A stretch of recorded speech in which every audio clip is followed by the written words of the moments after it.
Hello and welcome to FudgeMuppet. My name is Michael and today I have a fantastic vanilla build to share with you all. It's called the Bloodrider. First and foremost, however, a massive thank you to everyone for supporting us and enjoying the wide variety of content we've been making on FudgeMuppet.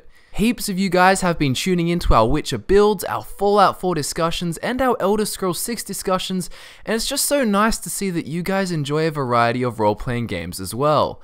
I also want to strongly recommend our good friend Camel over at Camelworks Gaming, as he makes all sorts of videos on Skyrim and Fallout. He's growing super fast, so if you like our content, be sure to check him out as well. I'll leave a link in the description. Anyways, let's have a look at this awesome build, the Bloodrider. Born in Tanith, Hammerfell, the Bloodrider grew up within a family of Dunmer migrants. These migrants had adopted the local culture and the Bloodrider grew up horse riding. She loved doing it and she was quite the natural. Over time she developed upon her natural talent and became one of the best riders around the area. As she became older, she was keen to make money and acquire resources, so she got a job as a courier, not in Prim of course.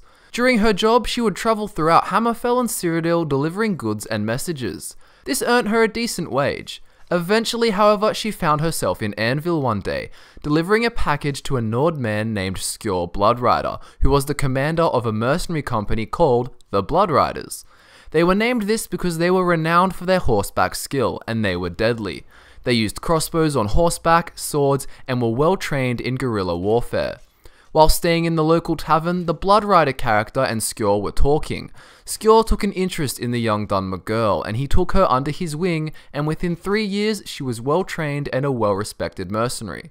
She did jobs with the group around Cyrodiil and often ventured to other parts of Tamriel. As more years passed, they experienced a heavy defeat, and only 5 mercenaries remained, including Skjor and of course the Bloodrider herself.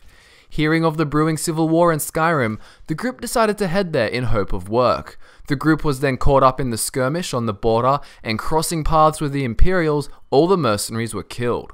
They were assumed to be bandits hired by the Stormcloaks. The Bloodrider, however, survived, and she will be the last Bloodrider remaining. Her motives will remain the same, and she will seek out money where she can find work. She has a prejudice towards the Imperials because of this, and also doesn't stand for racism, so she isn't too fond of the Stormcloaks. She herself had fought amongst a very multicultural group of fighters. She values her comrades and is very loyal to her word. It will be up to you to decide the fate of the Civil War. Anyways, let's have a look at the skills and the gear that the Bloodrider is going to use. So your skills are going to be one-handed for your ebony sword here, archery for your enhanced dwarven crossbow that fires exploding dwarven bolts of fire, smithing to create and enhance all this stuff, and speech so you can barter your way to making more money and intimidate people to get your way. Further gear we're using not related to skills of the Bloodrider includes Solitude guard armor for roleplaying and aesthetic reasons, and hide braces and boots. Even though this character is not using enchanting as a main skill, you can use it to give your armor a random useful enchantment such as Fortify Health, which will let you change its name from Solitude guard armor to Bloodrider armor. We strongly recommend this for having a bit more health of course, but also for roleplaying reasons. This build has nothing to do with representing Solitude. The Bloodrider is going to battle on horseback a lot of the time, so this is of course a massive part of the playstyle. Remember that you're not going to want to just attack enemies head on when they're prepared, however in the lands of Skyrim often you'll just have to. So when it is beneficial to use a horse, which it usually will be outside, you will do so. Horseback fighting will enable you to best avoid taking damage, unless of course you're fighting archers. If you do come across ranged enemies, which also includes mages, be sure to target them first. It is for this reason that the Bloodrider will always have her crossbow drawn until she knows that her enemies do not have ranged attacks. Even then, this build will want to pick off targets with the crossbow, and then use her sword to kill the weakened enemies. Swords are also good for getting in and out quickly, as they're easier to aim on the move than a crossbow. When you're not on horseback, have your crossbow out for fighting, unless of course you find yourself indoors or too close to enemies, because then you'll want to thrust with your sword. Remember that your crossbow does explode with fire, so you can use it strategically in your environment. For example, in ruins or any areas with oil on the ground, you can shoot this to set it alight and kill those who choose to walk among it. For a standing stone, the Bloodrider has the Lordstone for 50 more points of armor rating and a 25% more resistance to magic. The Bloodrider build will allocate stats by putting half into stamina and half into health. Magic is not needed for the Bloodrider, but health is to stay alive and stamina to sprint and slow down time while aiming your crossbow. When it comes to guilds, the Bloodrider can do the companions to fight for money, and we will cure our werewolf blood, but you don't have to.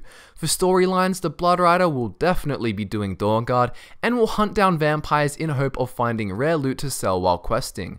Again, remember that the Bloodrider will not fulfill a stereotypically evil role, so don't join the Dark Brotherhood or the Volkihar vampires.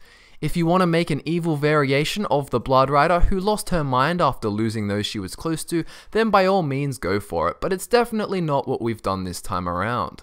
In terms of companions, the Bloodrider will only use those who do not cost her money, and she will develop deep ties with them and enjoy their company. She's used to fighting alongside others, so these companions will become a substitute for the Bloodriders she once lived with. And that wraps up this week's Skyrim build, the Bloodrider. Scott and I hope you enjoyed this build, and if you did, be sure to give it a thumbs up because it really helps. Also, thank you again if you have subscribed or decide to subscribe now, and we hope you continue to enjoy all our Skyrim builds, Fallout 4, and Elder Scrolls 6 discussion. Remember to check out our friend over at Camelworks Gaming via the link in the description, and also to check out our social media links while you're there. My name is Michael, this was the Bloodrider, and I'll see you next time.